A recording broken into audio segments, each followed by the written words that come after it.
안녕하세요. 김정범 세무사입니다. 오늘은 3강 세무사 합격 후 진로에 대해서 설명하겠습니다. 세무사 합격, 저도 과거에 합격했을 때가 생각이 나는데요. 보통 세무사 시험 합격 발표는 11월쯤 초나 중반쯤을 해서 수요일쯤에 발표가 납니다. 제 기억에도 제가 그때 학교 4학년 마지막 학기를 다니고 있는 상태에서 발표를 기다리고 있었는데요. 이제 딱 아침 9시가 되면은 이제 합격인지 불합격인지 여부를 알 수가 있습니다. 저 같은 경우에는 그 합부를 보는 게 너무 겁이 나서 9시 10분까지 그 큐넷 어플을 통해서 확인을 못했던 기억이 납니다. 결국 직접 제가 확인했던 게 아니라 다른 시험을 같이 쳤던 친구가 제 수험 번호를 알고 있어서 그 합격 여부를 말해줬던 기억이 나는데요. 이제 그 기쁜 순간을 여러분들도 누리셔야겠죠. 그런데 합격을 했다 해서 이제 다 끝나는 건 아니죠. 갑자기 합격하니까 국가에서 알아서 자 교육 받으시고 알아서 개업하시고 이렇게 하는 게 아니라 이제 각각의 절차가 있다 보니까 미리 세무사 시험 합격하게 되면은 저런 교육 과정을 거치고 그 이후에 이러한 진로가 있구나에 대해서 제가 설명드려 보겠습니다. 네, 목차는 크게 이제 합격하고 나서 이제 수습을 받아야 되는데요. 그 수습 세무사 관련해서 교육 과정을 설명드리고요. 두 번째로는 이제 길고 긴 6개월 가량의 수습 교육을 거치고 나면은 이제 세무사로서 행보를 이어나가야 되는데요. 대표적으로 이제 개업을 할지 아니면 좀 더 세무사로서 경험을 쌓을 겸 근무 세무사라고 해서 세무법인이나 개인 세무사 사무실에 취업을 할지 아니면은 세무사업 이제 앞으로 계속 할 수 있으니까 좀 다른 사회 경험을 하고 싶어 라고 해서 사기업이라든지 아니면 공기업 등 다양한 루트가 존재하는데요. 일반적으로 세무사 합격을 하면은 이러한 혜택이 있어 라는 점을 많이 수집했습니다. 그러한 과정을 제가 설명드려 보겠습니다. 자, 수습 세무사 교육입니다. 앞서 말씀드렸다시피 11월쯤이 되면은 이제 세무사 시험 합격 여부를 알 수 있고 본인이 합격을 했으면은 이제 며칠간 합격의 기쁨을 누리실 텐데요. 자, 그 기쁨은 이제 좀 많이 누리기에는 그 이후에 생각보다 하실 게 많습니다. 일단 대표적으로 앞서 말씀드렸다시피 교육을 받아야 되는데요. 그 교육이 무엇인지에 대해서 설명드려 보겠습니다. 간단하게 말씀드리면은 이제 세무사 자격이 있는 자, 즉 세무사 시험을 합격하고 세무 대리를 시작하려면은 이제 우리 세무사법 제6조에 따라 등록을 해야 되는데요. 근데 이 등록을 합격했다고 해서 바로 할 수 있는 게 아니라 이제 우리 기획재정부령으로 정하는 바에 따라서 6개월 이상의 실무 교육을 받아야 됩니다. 이 실무 교육은 크게 두 가지로 구분되어 있는데요. 첫 번째는 이제 1개월 동안 받는 기본 교육이 있고요. 두 번째로는 이제 5개월간 특별 교육이라고 해서 이제 실제로 이제 업무를 해보는 거죠. 만약에 부가가치 신고 기간이 됐다. 그러면 부가가치 신고서를 어떻게 작성하는지, 또 소득세 또는 법인세 신고 기간이 됐다. 그럼 각각의 신고 기간에 맞게 어떻게 결산을 하고 그 결산에 따라서 세무 조정을 해서 신고서를 만들고 납세자에게 납부서까지 주고 이런 다양한 실제 세무 업무를 해볼 수 있다라고 보시면 되겠습니다. 그래서 기본 교육은 이제 우리 세무사회에서 주관을 하고요. 이제 오전, 오후반을 구분해서 이제 한 달간 매일 4시간씩 진행하게 됩니다. 특별교육의 경우에는 이제 대표적으로 국세청, 세무서에서 교육을 받거나 혹은 앞서 말씀드린 대로 세무법인이나 개인 세무사 사무실에서 5개월간 이제 실제로 업무를 진행해 보면서 교육을 받게 되는 방식입니다. 자, 방금 말씀드린 내용을 좀 더 보기 좋게 설명드리면요. 자, 일단 앞서 말씀드렸다시피 아주 기분 좋게 세무사 시험 합격을 하고 이제 며칠간 그 기쁨을 누리신 다음에 이제 세무사회 공지사항을 보고 수습세무사 실무교육 신청을 하셔야 됩니다. 자, 그러면 실무교육이 신청되고 나면 보통 12월 중순 초반에 진행됩니다. 이 시작일은 세무사 시험 합격자 발표가 언제인지에 따라 약간 차이가 있을 수 있습니다. 그리고 나서 이제 수습세무사 교육을 신청하면 개강식을 거쳐서 기본 교육 과정을 진행하게 되고요. 자, 그리고 기본 교육 과정 1개월 거치고 나면은 이제 흐름상으로는 이제 특별 교육 과정을 거치게 됩니다. 그래서 그 교육 과정은 아까 말씀드린 대로 세무사 사무실 아니면 국세청, 세무서 등에서 받을 수 있고요. 마지막으로 이제 그 교육 과정을 거치고 나면은 이제 세무사회에서 최종적으로 이제 수료식을 합니다. 그럼 이제 그 수료식 과정에서 이제 세무사와 관련된 자격증을 받으실 수 있고요. 그걸 통해서 이제 진짜로 내가 세무사법에 따라 등록을 할 수도 있고 아니면은 좀 더 경험을 쌓을래라고 하면서 사회로 나아갈 수 있는 고민에 빠지시게 될 겁니다. 자, 그러면 기본 교육은 아까 말씀드린 대로 4시간 진행될 것이고 특별 교육 같은 경우에는 이제 총 404시간의 시간을 확보하셔야 되는데요. 일반적으로 이제 세무서가 됐든 일반 세무법인에 하시게 되든 그 각각의 시간에 맞게 업무가 배정되어 있습니다. 그래서 저 404시간 생각보다 많은데 어떻게 채우지라고 좀 걱정할 수 있는데요. 실제로 진행해 보시면은 이런 걱정 괜히 했구나. 생각보다 시간은 무궁무진하게 많이 주어지는구나 라는 걸 알 수 있습니다. 흐름상만 놓고 보면은 기본 교육을 하고 그 과정이 끝나면은 특별 교육을 한다. 이렇게 보실 수도 있는데요. 좀 실제로 말씀드리면은 이제 세무사 합격자 발표가 나면은 아까 제가 말씀드린 바쁘다고 했습니다. 왜 바쁘냐면은 빨리 나의 이 특별 교육을 받을 수습처를 찾아야 돼요. 그래서 이 수습처 공고는 일반적으로 한국세무사회 게시판을 참고하시거나 아니면은 이제 수험생 카페가 있고요. 수험생 카페가 아니더라도 또 현직 세무사를 위한 카페가 제가 알기로 한두 개 정도 있는 걸로 알고 있습니다. 그 카페에 회원가입하셔서 이제 게시판을 보시면은 이제 수습세무사 공고 게시판이 있습니다. 거기서 이제 거기를 통해서 이 각각의 수습처에서 어떠한 업무를 배울 수 있는지 등을 확인하시고 이 수습처가 마음에 든다라고 하면은 바로 받을 수 있는 게 아니라 이제 이력서와 이력서 등의 서류를 구비해서 그 사무실에 접수를 하고요. 이제 면접 등의 2차 과정을 거쳐서 최종적으로 발탁이 되어야만 그 해당 사무실에서 교육을 받을 수 있습니다. 그러다 보니 아무래도 각각의 사무실마다 편차가 있겠죠. 어떤 법인의 경우에는 기장을 위주로 한다. 어떤 법인의 경우에는 기장도 하고 있지만 우리는 재산 제세 업무라고 해서 양도소득세, 상속세, 증여세 업무를 한다. 혹은 우리 사무실은 세무조사 위주로 한다. 아니면 마지막으로 우리 사무실은 이제 납세자의 사후적 권리구제 제도인 조세 불복을 위주로 한다. 이런 식으로 다양한 업무를 이제 하고 있습니다. 즉 그러다 보니까 이제 합격하자마자 이 업무들이 무엇인지 제대로 파악이 안 된 상태에서 이 수처에 대한 고민을 하셔야 되는데요. 그래서 혹시나 이제 2차 시험을 치시고 나면은 시간이 약 3개월 가량 있습니다. 물론 본인이 합격을 할지 불합격을 할지 알 수 없는 상태에서 내가 이 수처를 갈까 말까를 고민하기란 쉽지가 않거든요. 실제로 저도 그 발표 기간을 기다려봤지만 사실상 계속 고민이 되는 거예요. 일단 합격할지 불합격할지, 만약 불합격을 한다? 그러면 심하면 1차 시험을 다시 쳐야 되는지 이런 고민도 하기 바쁜데 지금 파란만장하게 수업처를 고민한다? 그러기란 쉽지 않은 건 알지만 그래도 기본적으로 그런 고민이 어느 정도 된 상태에서 이제 수습처를 고민하시면 상대적으로 좀 수월하다라고 말씀드려 보겠습니다. 그리고 상대적으로 좋은 수습처는 좀 합격자 발표 나자마자 바로 나오는 경우가 있습니다. 그래서 실제로 이제 발표나고 나서 이력서 접수하고 면접 보시면 수많은 이제 동료분들을 보실 수 있을 거예요. 그래서 이게 생각보다 특별 교육을 받기 위한 수습처 구하기가 쉽지 않구나라는 걸 아실 수 있겠습니다. 자, 우선 기본 교육입니다. 앞서 말씀드린 대로 이제 한 달간 하루에 4시간씩 진행된다라고 말씀드렸는데요. 이제 기본적으로 이제 5개 교육 과정이 구성되어 있습니다. 근데 이 교육 과정은 매년 고정되어 있는 게 아니라 변동됩니다. 왜냐하면 이 교육 과정을 구성하는 게 우리 한국세무사협회입니다. 아무래도 우리 협회에서 교육 과정을 주관하다 보니까 매년도 이슈가 있겠죠. 어느 연도에는 양도소득세 쪽에서 좀 더 복잡하고 어렵다. 혹은 우리 협회에서 봤더니 우리 세무사들 기업 진단 업무 관련해서 좀 더 알 필요가 있겠다.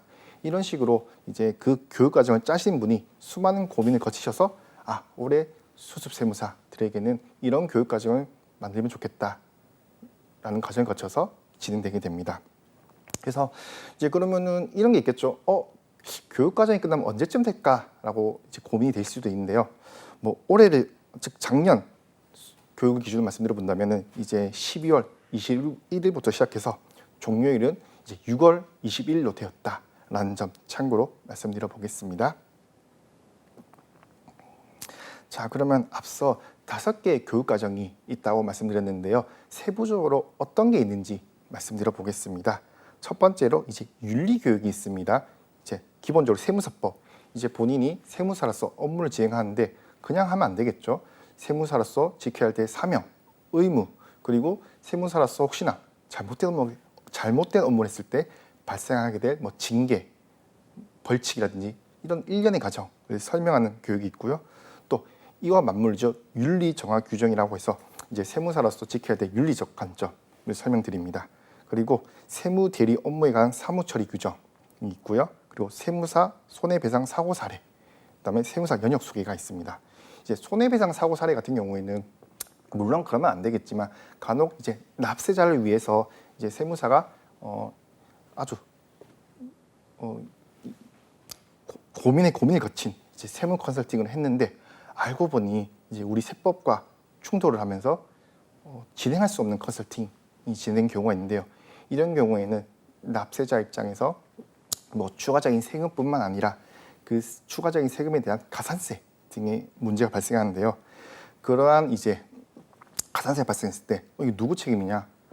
나는 세무사 말을 믿고 했는데 이거 세무사님 책임 아니에요? 이렇게 다양한 이슈가 있거든요. 그러한 사고 사례를 소개하면서 이제 실제로 실무하면서 이런 건 조심하셔라 등의 내용을 알 수 있습니다. 그리고 두 번째, 세무회계 및 업무 관련인데요. 이건 어떻게 보면 제가 앞서 2강에서 세무사 업무는 무엇인지에 대해서 설명드렸는데 그 내용을 다시 한번 교육하는 겁니다. 대표적으로 이제 법인세, 소득세, 부가가치세 신고 실무가 있고요. 그러면 수험생 때 이미 이 법인세, 소득세 등을 배웠는데 왜 또 배웁니까? 라고 하면은 우리가 수험생일 때는 이제 이론을 배우는 거고요. 여기서 교육은 이론뿐만 아니라 이 이론이 접목된 실무는 어떻게 진행되는지를 소개하는 교육이다라고 보시면 되겠습니다. 그리고 이제 또 양도소득세, 사상소득세, 그리고 적진 않지만 증여세 등의 업무가 있고요. 이 양도소득세도 참 최근에 많이 복잡해졌습니다. 최근 요 한 3, 4년에 걸쳐서 이제 주택과 관련해서 뭐 중과제도가 있었다가 비과세도 있긴 했었는데요. 이 비과세가 좀 더 복잡해지고 이러면서 세무사 입장에서는 조금만 실수하더라도 이제 납세자에게 피해를 전가시킬 수 있는 아주 무서운 세목이 되었습니다. 그러다 보니 이제 우리 세무사의 교육을 보시면서 양도소득세 저런 게 있구나. 내가 이론에서 배울 때는 그렇게 중요하지 않았던 내용이 실무에서는 아주 중요한 내용이구나 라는 교육을 확인할 수 있겠습니다. 그리고 뭐 조세불복과 국제조세 등의 실무도 아실 수 있고요. 이제 주식평가 업무가 있는데요. 제가 앞서 설명드릴 때는 따로 주식평가에 대해서 설명을 안 드렸는데 간단하게 말씀드려 본다면은 뭐 비상장 법인이라는 게 있습니다. 상장 법인의 경우에는 이제 주가가 공시되기 때문에 상대적으로 세법에 따른 주식평가가 수월하지만 비상장 법인의 경우에는 별도로 뭐 재무제표를 공시하면서 주가가 있는 게 아니기 때문에 이 주식의 가치를 어떻게 평가할 것인가에 대한 업무입니다. 그래서 이 회사의 뭐 재무제표라든지 법인세 신고 자료를 바탕으로 결국 한 주당 가치는 어떻게 산정한다 등의 업무다라고 보시면 되겠고요. 기업 진단은 설명드렸으니 생략하기로 하고 여기 보면 갑자기 근로기준법이 나옵니다. 근로기준법이 우리 세무사가 왜 배워야 되지라고 생각하실 수 있는데요. 아무래도 우리가 소기업, 소상공인들을 대상으로 세무 대리 업무를 많이 진행하는 편인데 이 소기업, 소상공인들이 직원을 고용할 때 이제 우리 세무사도 이용하고 노무사도 이용하고 수많은 전문직을 다 이용하기란 그 부담이 큰데요. 그러다 보니 아무래도 소기업, 소상공인들이 필수적으로 찾는 세무사 입장에서는 이러한 근로기준법들 약간 말씀드릴 수밖에 없어요. 아주 베이직한, 즉 기본적인 내용 위주로 이제 좀 말씀드린 편이고 아주 어려운 부분 당연히 이 노무의 전문가인 노무사님을 찾아가야겠죠. 그래서 기본적으로 세무사로서 이 정도의 근로기준법은 알아야 돼라는 내용을 교육한다라고 보시면 되겠습니다. 나머지 업무는 참고로 보시고요. 지방세, 지방세도 이제 별도로 교육을 하는데요. 아무래도 이제 과거에는 이 지방세 업무가 저희 세무사들이 우리의 업무 영역에 포함되어 있지만 아무래도 대부분 뭐 매매를 하거나 뭐 증여를 하거나 상속을 한다라고 가정했을 때 등기 업무를 병행하다 보니까 상대적으로 법무사님들이 대부분 이 업무를 대리해 주고 있습니다. 그런 측면이 있다 보니 우리 세무사님들께서 좀 이 업무를 좀 상대적으로 관심을 안 뒀는데요.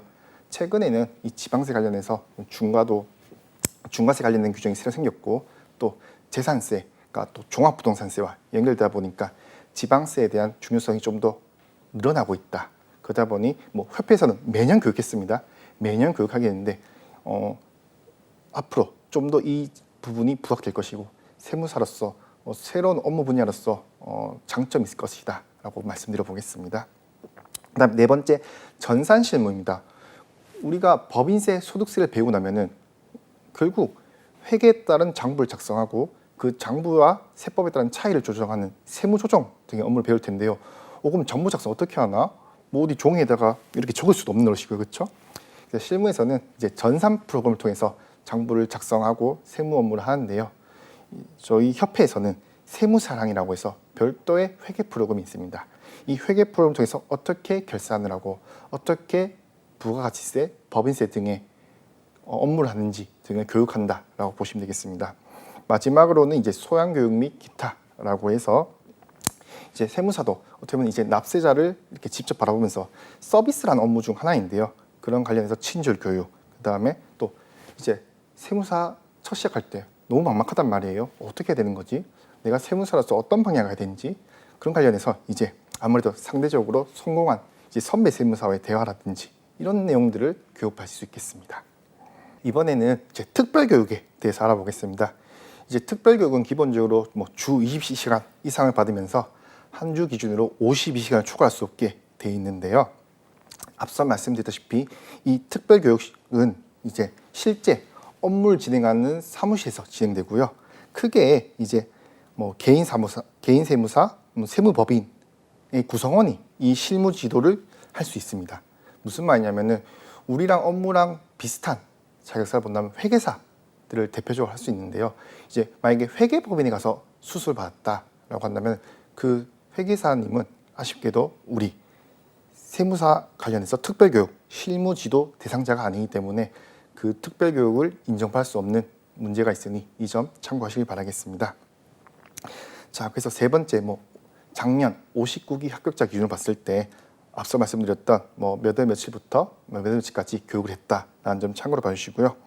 이제 이 특별교육은 앞서 말씀드렸던 기본고에서 배웠던 법인세, 소득세, 부가세 업무를 이제 실무에서 어떻게 한다라는 걸 이론은 배웠겠죠. 그걸 이제 실제로 해보는 겁니다. 이제 세무사랑 프로그램을 통해서 전표도 입력해보고요. 이 전표 입력을 통해서 어떻게 신고서에 반영되는지 등을 알 수 있습니다. 그래서 이 특별교육을 통해서 이제 세무사로서 배울 업무 다양하게 있는데 이제 일반적으로 배울 수 있는 이게 크게 5가지로 구분된다라고 설명드려 보겠습니다.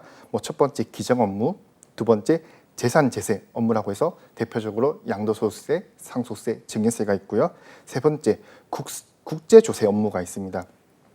국제조세도 참 세무사 입장에서 블루오션으로서 각광받는 업무인데요.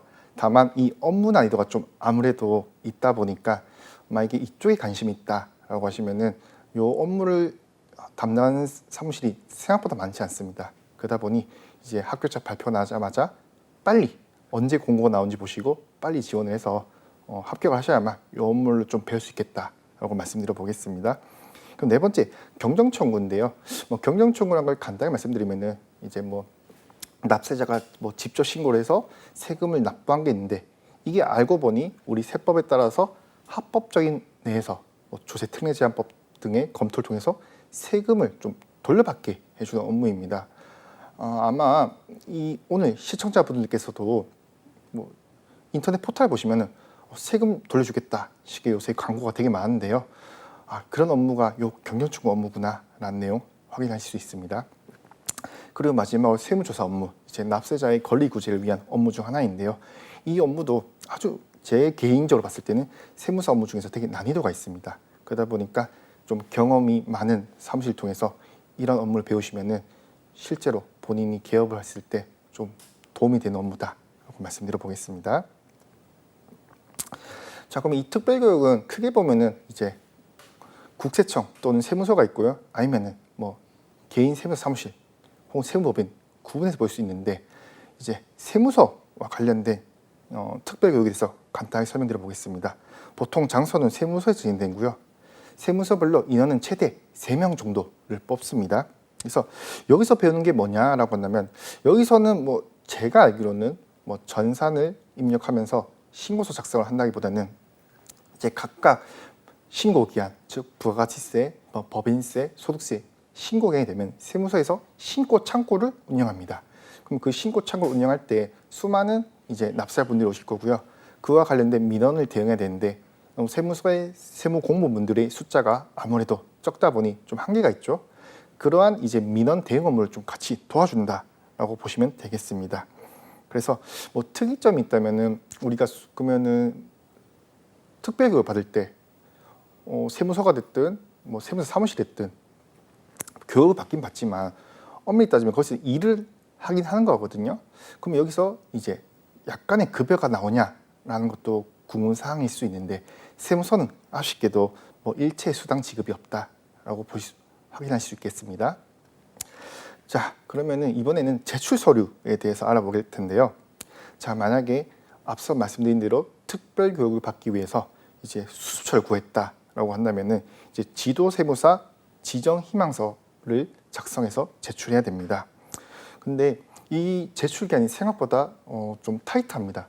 무슨 말이냐면은 합격자 발표가 나오고 나서 이제 12월쯤에 세무사회를 방문해서 기본교육을 받을 텐데요. 이제 기본교육을 초기에 시작할 때쯤 되면 이 서류를 제출하라 그래요. 무슨 말이냐면 만약에 내가 수초를 고민 안 하고 있다가 기본교육을 받으면서 이 신청서를 작성해야 된다라고 하면 시간이 너무 타이트해요.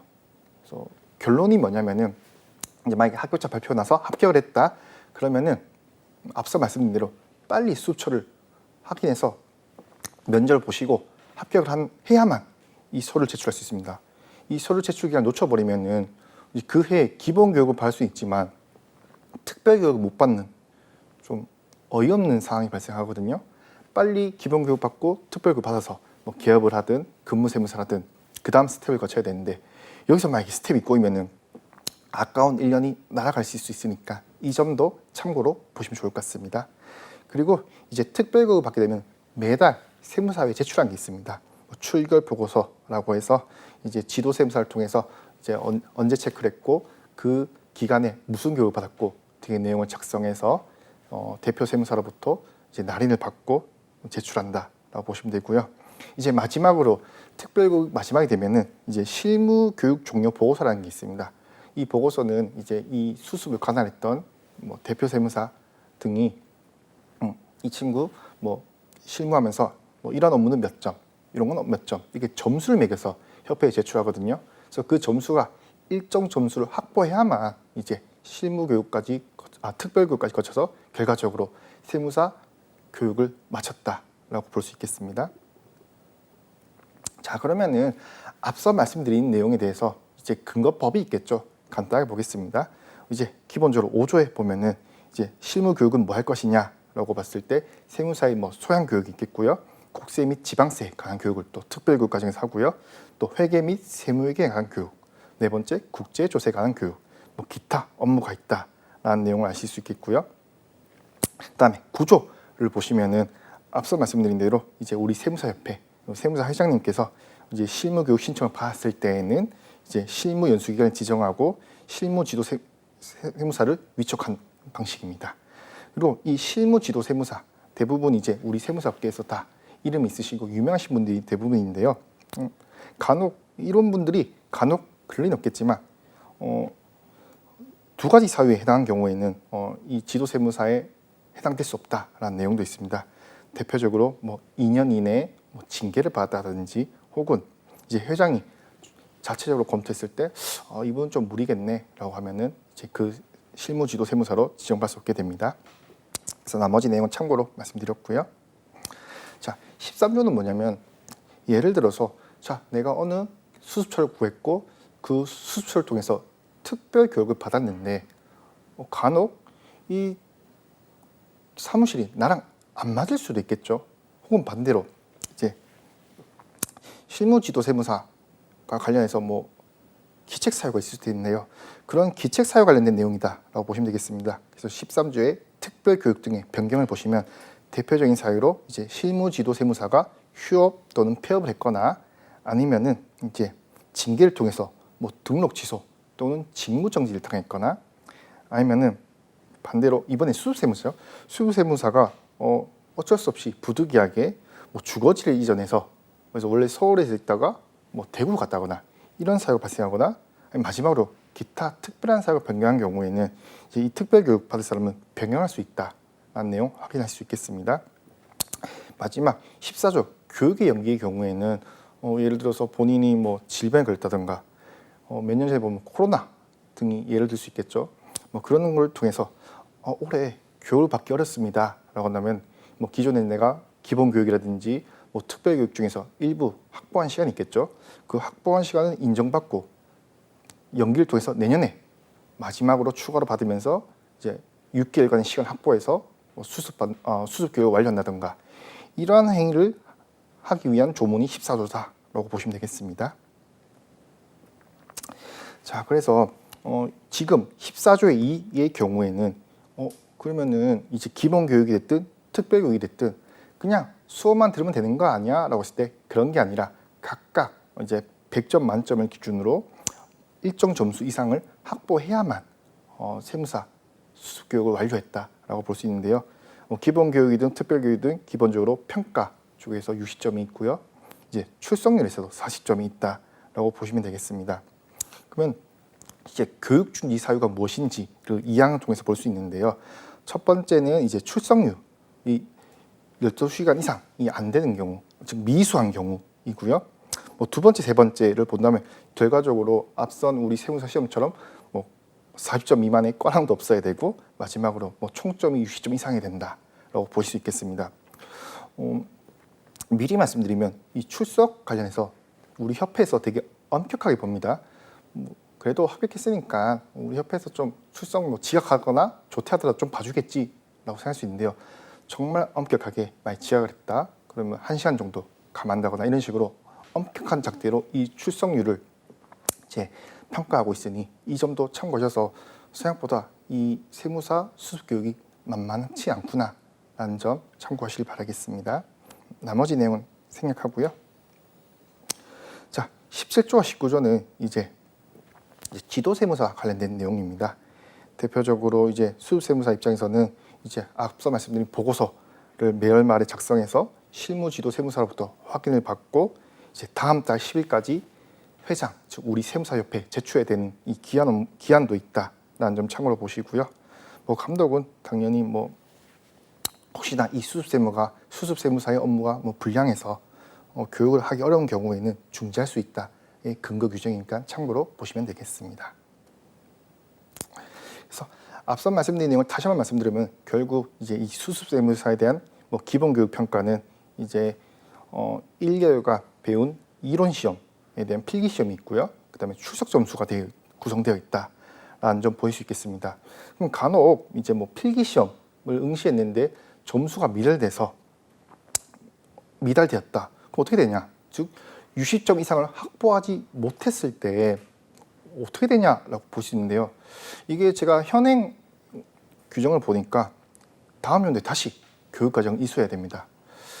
예전에는 그래도 만약에 이렇게 점수가 미달난 경우에는 뭐 보충 교육 등의 방식을 통해서 좀 구제를 해줬던 기억이 나는데 지금은 더 엄격하게 보고 있습니다. 그래서 이 점 참고하시고요. 자, 그래서 앞서 말씀드린 내용을 이렇게 좀 표로도 말씀드려봤는데요. 이제 다시 한번 설명드려 본다면 이제 기본 교육은 앞서 말씀드린 대로 평가 시험 60점이고요. 기본 내용을 보시면 이제 기본적으로 객관식 평가 시험을 원칙으로 합니다. 이 말은 만약에 뭐 출제자가 원하면 주관식도 낼 수 있다라고 볼 수 있는데 제 기억에는 대부분 객관식 문제를 출제하고 있다 보니 이 점은 걱정하지 않아도 될까 싶습니다. 그 다음에 출석률인데요. 앞서 출석률 강조드리긴 했는데 보통 하루에 4시간씩 진행됩니다. 그 말은 만약에 내가 하루에 결석을 했다라고 한다면 4시간이 감해진다라고 보시면 되고요. 그래서 사실상 뭐 지각이나 조퇴가 없고 순수 결석만 놓고 본다면 이제 3번까지는 괜찮은데 3번 이상 하게 되면은 이 기본 교육 이걸 수료할 수 있는 조건이 안 된다. 다시 말하면 그 다음 연도에 다시 봐야 된다라는 문제점이 발생하니 이 점도 참고하시면 좋겠습니다. 자, 그다음에 특별교육인데요.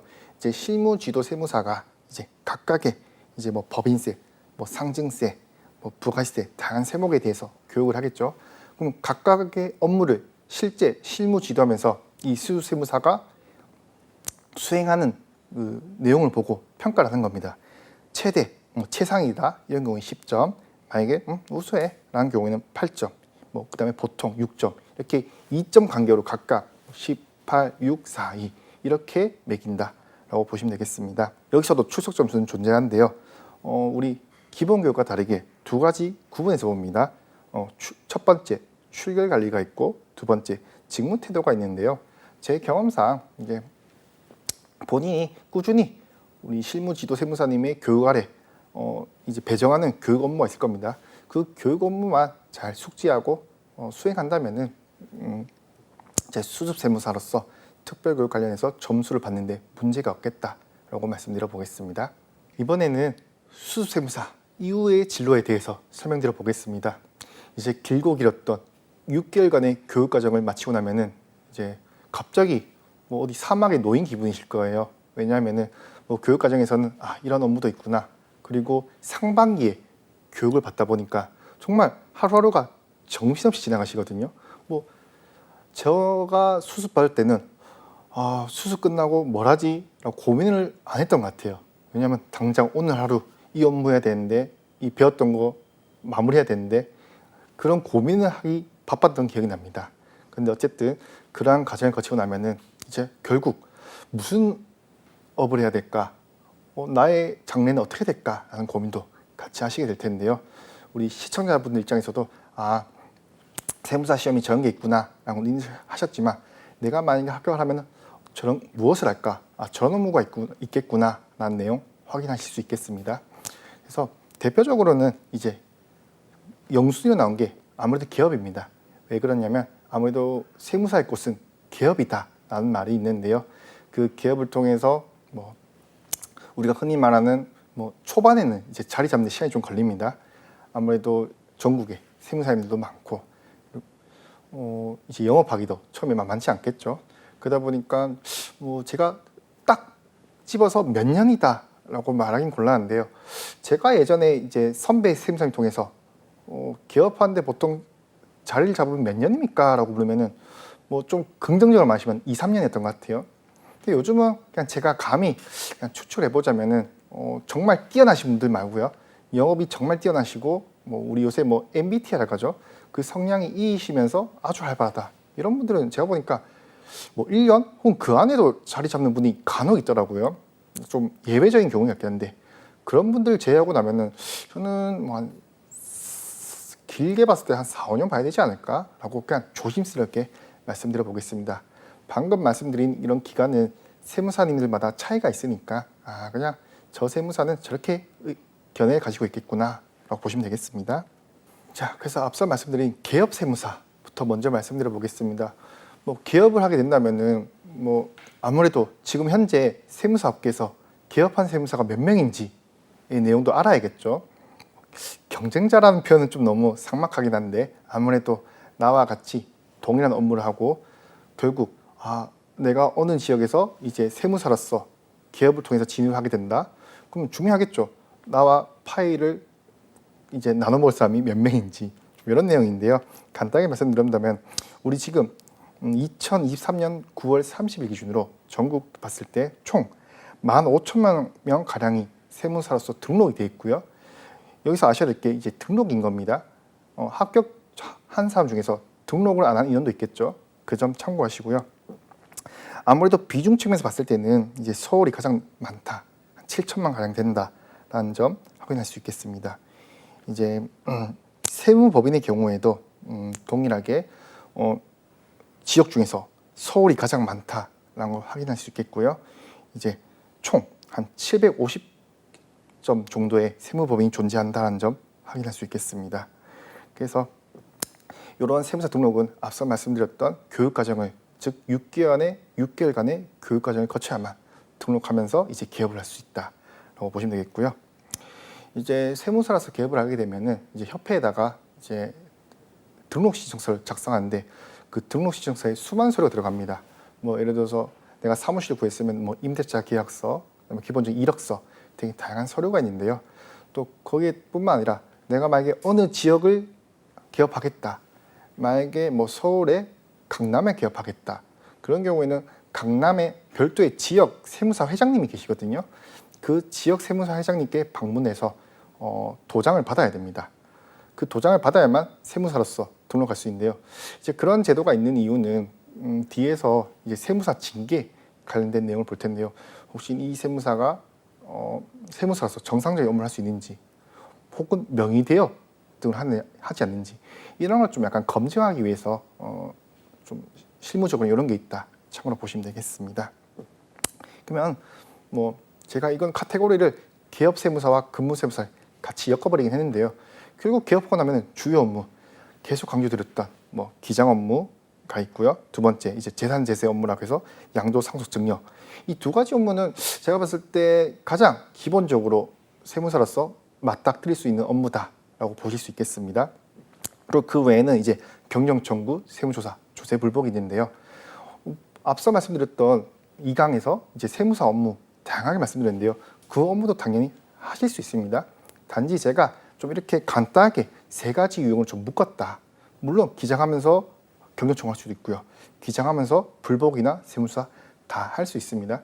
근데 일반적으로 개업하거나 근무할 때 이런 업무 이제 배울까 말까를 고민하게 되더라고요. 이제 기장은 어떻게 보면 이제 세무사로서 가장 기본적인 업무입니다. 그러다 보니까 이 기장 업무를 대부분 세무사는 수행한다 보시면 되고, 간혹 재산제세 업무 중에서 양도소득세는 안 하는 세무사님도 계십니다. 왜 안 하냐? 세무사로서 수익을 얻을 수 있는 아주 중요한 업무 중 하나인데 라고 보실 수 있는데요.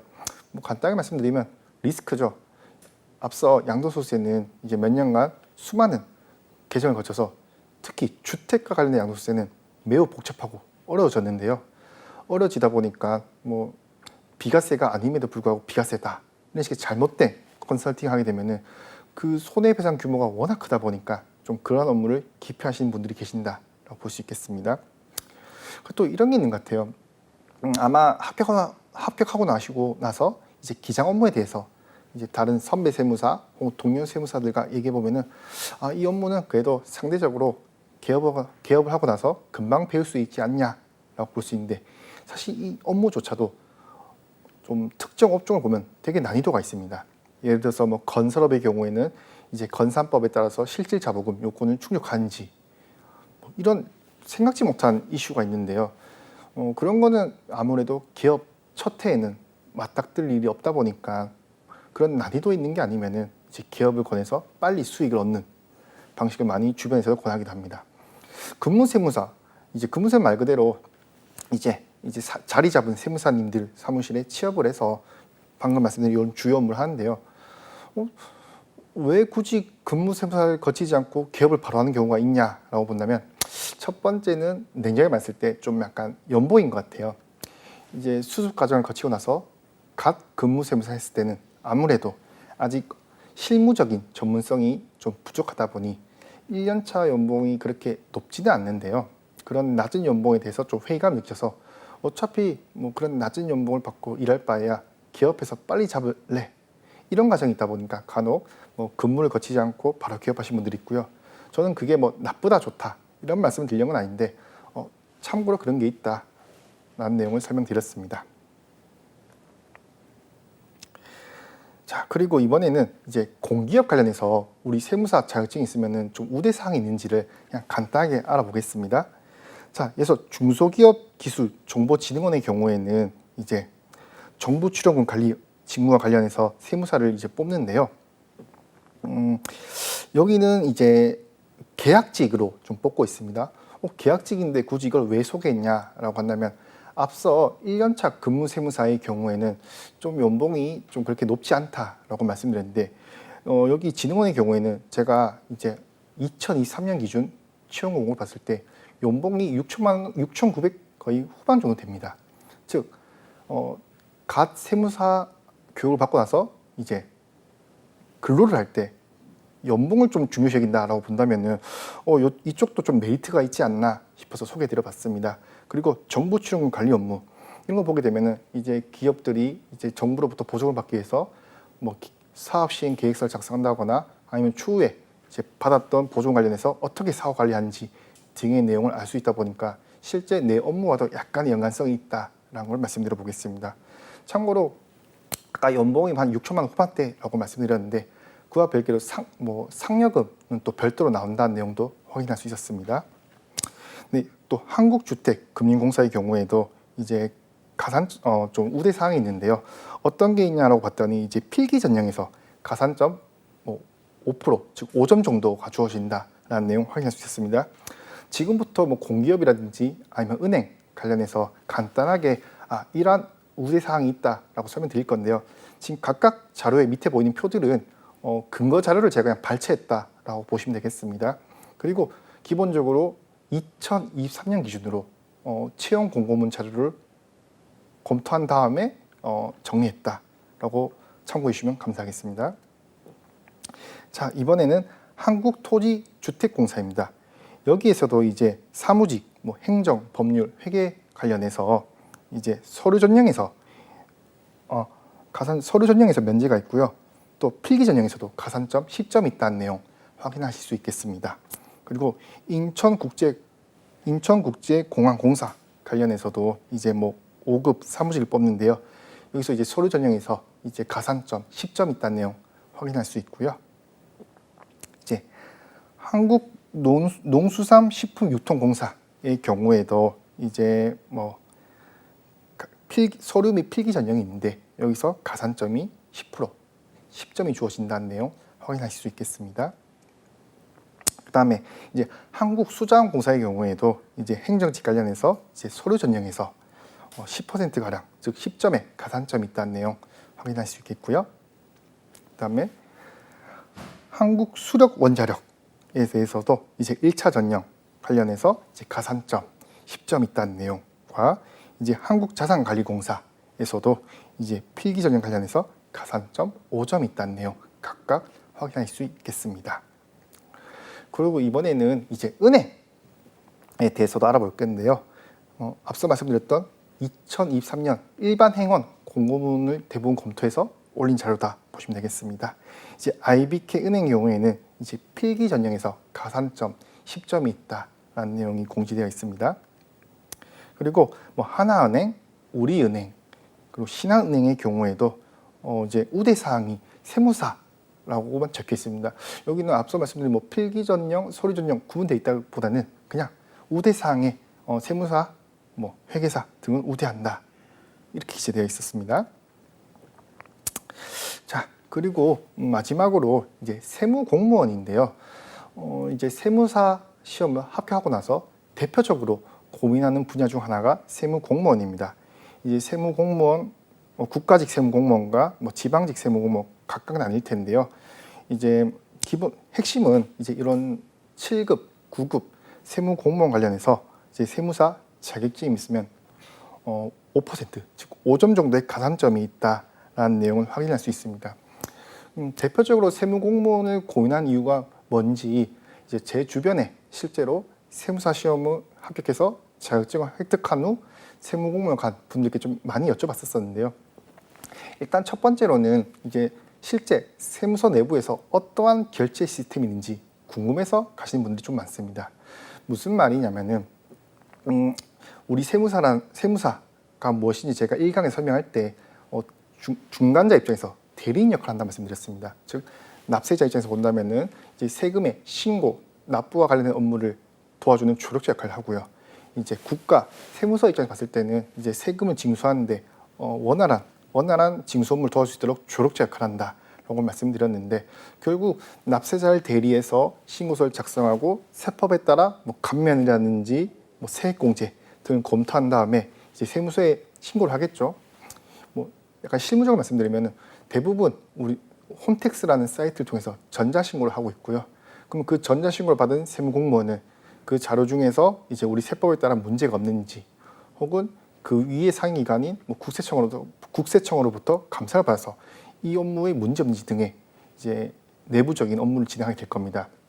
근데 아무래도 우리가 수험생 때부터 배웠던 거는 이제 세법이고 세무공무원이 어떻게 결제했는지 등의 내용은 알 수 없겠죠. 이제 그러한 실무적인 걸 좀 더 알고 싶어서 가는 경우가 있고요. 두 번째로는 이제 뭐 수습 과정을 거치고 근무세무사 등을 하다 보면은 좀 이런 안 맞는 경우가 있습니다. 뭐가 안 맞냐 하면은 이제 납세분들 입장에서도 뭐 사업이 어렵다 보면은 이제 저희가 뭐 부가세라든지 소득세, 법인세 얼마입니다라고 이게 고지서를 안내 드릴 텐데요. 바로 이렇게 납부하신 분들도 있겠지만 간혹 왜 이렇게 세금이 많이 나왔냐, 제대로 검토한 게 맞냐 이런 식의 좀 약간 불평을 듣는 경우가 많습니다. 어떻게 보면 그분들 입장에서도 사업을 좀 열심히 하시는 과정에서 어렵다 보니 자연스럽게 세금 부담이 생길 수밖에 없는데요. 성격에 따라 다르겠지만 어떤 분들은 아니 내가 세법에 따라서 아주 정상적으로 잘 산출했는데 왜 이런 내용에 대해서 이렇게 컴플레인 받아야 되는 거지 하고 좀 회의감을 느끼신 세무사님들이 좀 간혹 계시더라고요. 이제 그런 분들 입장에서는 아무래도 개업을 하든 근무를 하든 계속 일한 과정을 맞닥뜨려야 되다 보니까 상대적으로 차라리 검토하는 입장인 세무공무원이 되고 싶다 이런 측면에 가시는 거고 있고, 마지막으로 좀 더 전문성 측면에서 좀 우대받는 것도 있는 것 같아요. 무슨 말이냐면 우리가 세무사로서 이제 납세자들에게 어필을 할 때 나는 뭐 이런 거 전문 세무사입니다. 나는 뭐 그래서 뭐 재산제세 전문 세무사입니다. 이렇게 수많은 뭐 전문 분야를 좀 이렇게 어필을 할 건데요. 거기서 뭐 국세청에 뭐 10년 이상 있다가 왔다. 그 말은 나는 신고뿐만 아니라 결제까지 다양한 관점에서 컨설팅할 수 있다. 이렇게 어필할 수 있다 보니까 그러한 걸 위해서 또 세무 공무원을 준비하신 분들이 있습니다. 이거는 제 주변 사람들의 경험 바탕으로 이렇게 세 가지 포인트가 있다라고 말씀드렸으니까 그냥 참고로만 보시면 좋을 것 같습니다. 그리고 제가 말씀드린 건 되게 어떻게 보면 간단한 이제 합격 후 진로였고요. 그 외에 수많은 방향이 있습니다. 대표적으로 요즘 말이 나오는 중 하나가 세무사 라이센스 따고 나서 다른 전문직에 준비하신 분들도 있습니다. 사실 이거는 요즘뿐만 아니라 과거에도 그런 경우가 있었는데요. 예를 들어서 세무사 라이센스가 있으면서 법무사를 딴다거나 아니면은 노무사를 딴다거나 아니면은 뭐 로스쿨에 진학해서 변호사를 딴다거나 이게 다양한 루트도 존재합니다. 왜 그렇게 하는지를 간단하게 말씀드려 본다면 이제 법무사의 경우에는 이제 대부분 뭐 등기 업무를 하면서 뭐 부동산 관련된 이제 상속 증여 업무 아니면 법인 등기 업무 등이 있는데요. 그 법인 등기를 하는 과정에서 만약에 법인 대표자가 뭐 이제 별도의 기장 세무사가 없다. 그러면 바로 본인이 만약에 세무사 라이센스도 있으면서 법무사 라이센스가 있다. 그럼 연결할 수 있겠죠. 아까 말씀드린 양도 상속 증여의 경우에도 만약에 상속 등기를 해야 되는데 별도의 세무 대리인이 없다라고 하면 본인을 통해서 이제 등기도 하고 세무사 업무도 하고 이러한 이제 두 마리 토끼를 다 잡으려고 이제 하는 경우가 있습니다. 앞서 뭐 노무사도 설명드리긴 했는데 이 노무사 업무도 참 저 입장에서 같이 협업하고 싶은 대상이에요. 왜냐하면은 이제 사업하신 분들이 근로자를 뽑다 보면은 이제 근로계약서부터 시작해서 뭐 급여는 어떻게 산정하고 이제 수많은 이제 직원 관련된 업무가 있는데 사실 대부분의 업무는 우리 세무사와 관련이 좀 없는 경우가 간혹 있거든요. 근데 실제로 관련성도 없지만 리스크도 크다 보니까 차라리 그러면 내가 노무사를 따서 좀 더 검토를 해주고 좀 더 수익을 누리겠다. 이런 관점에서 노무사라든지 아니면 마지막으로 이제 납세자의 사후적 권리 구제 제도 조세 불복을 거치고 나서 만약에 이제 법원에 소송을 해야 되는데 세무사는 이제 그 소송 단계를 못 가다 보니 변호사 자격증을 획득해서 그 업무도 같이 하겠다. 이런 식의 다양하게 주목적인 업무를 하고 싶어서 세무사뿐만 아니라 다른 업무도 좀 이렇게 관심을 가진 경우가 있습니다. 그리고 또 뭐 예를 들어서 이제 난 좀 세법에 연구하는 게 재밌어.